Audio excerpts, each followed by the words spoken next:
বৃহস্পতিবার কলকাতা হাইকোর্ট রাজ্যের সমস্ত কলেজ ইউনিয়ন রুম বন্ধ করার নির্দেশ দেয়।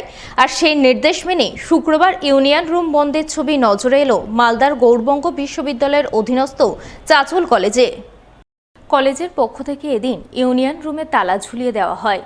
এই প্রসঙ্গে চাঁচল কলেজের সরকারি অধ্যক্ষ মুহুদুর রহমান জানান, হাইকোর্টের রায়কে মান্যতা দিয়ে তারা কলেজ ইউনিয়ন রুমে তালা ঝুলিয়ে দিলেন। হাইকোর্ট খোলার নির্দেশ না দেওয়া পর্যন্ত ইউনিয়ন রুম বন্ধ রাখবেন।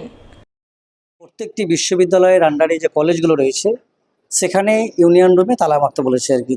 সেটাকে আপাতত স্থগিত রেখে বিষয়টাকে বন্ধ করতে বলেছে।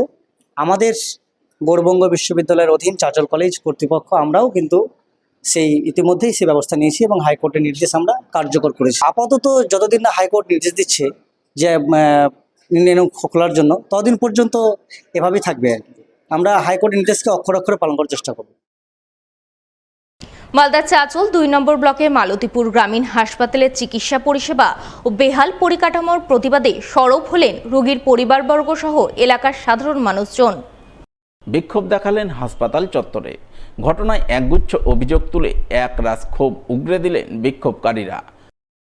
এখানকার গ্রামীণ হাসপাতালের যে অবস্থা, প্রচুর শোচনীয় অবস্থা, খুবই খারাপ ব্যবস্থাপনা।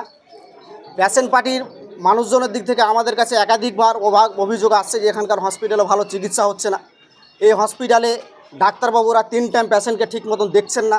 এই হসপিটালে রুগীদের যে ব্যবস্থাপনা, কেউ বেড পাচ্ছে না, কেউ একটা বেড পেয়েছে তো ওর বেডে যে বেডশিট থাকে সেটা নেই। আবার কেউ দেখা যাচ্ছে যে কোথাও একাধিক পাংখা নেই। এত গরমে তারা হাত পাংখা দিয়ে মানে পেশেন্টকে পাখা বাতাস করতে হয়।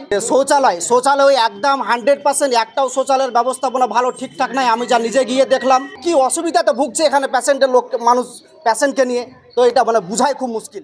যদিও হাসপাতাল কর্তৃপক্ষের বক্তব্য সমস্ত অভিযোগ সঠিক নয়, কিছু পরিকাঠামোগত সমস্যা রয়েছে যা ঊর্ধ্বতন কর্তৃপক্ষকে জানানো হয়েছে।